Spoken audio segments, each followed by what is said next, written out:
Hai semua, tahu nggak sih apa pengaruh komputer dan teknologi informasi dalam bidang pendidikan dan komunikasi? Nggak tahu kan? Yuk kita bahas. Coba kita flashback dulu.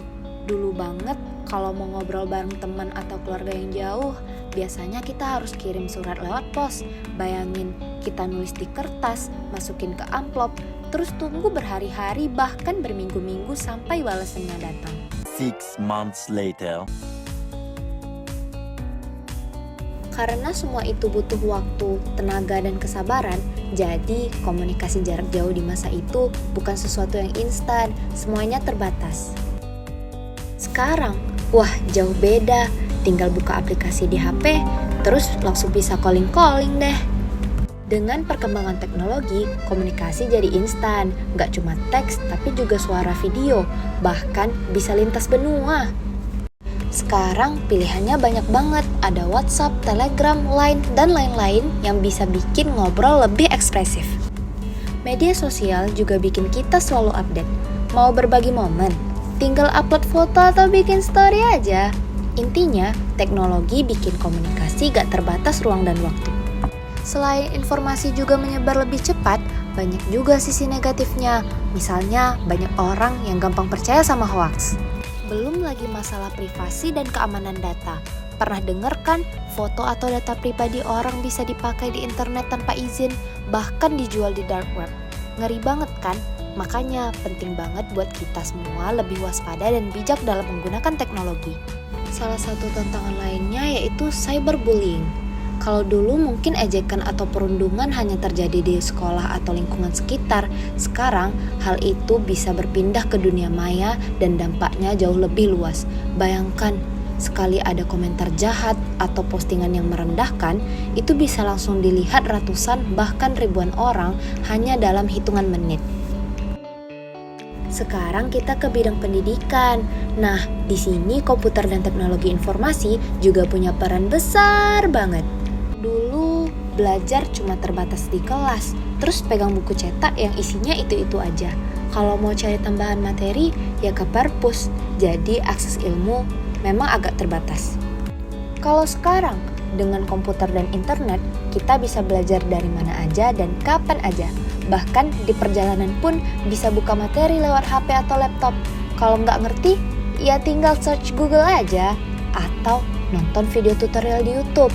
Langsung dapat banyak penjelasan dari banyak perspektif.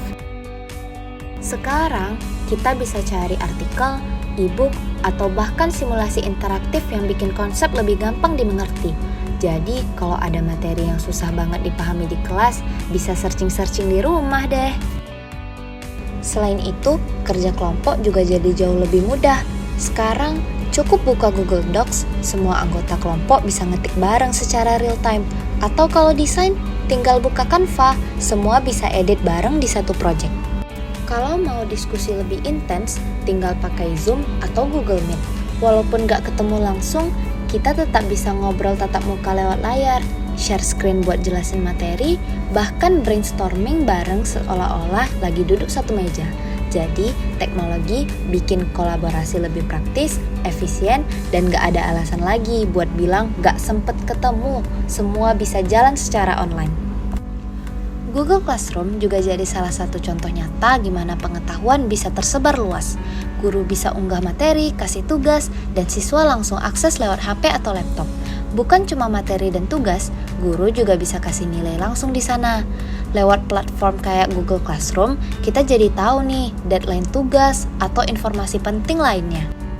Kuis juga gak harus di kertas lembaran lagi, ada Quizzes atau Google Form yang bisa langsung memberikan skor otomatis.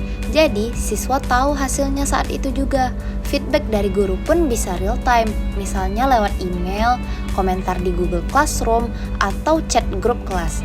Ini bikin proses belajar terasa lebih hidup, interaktif, dan menyenangkan. Kalau kita ingat masa pandemi kemarin, peran teknologi makin terasa. Hampir semua sekolah beralih ke pembelajaran daring.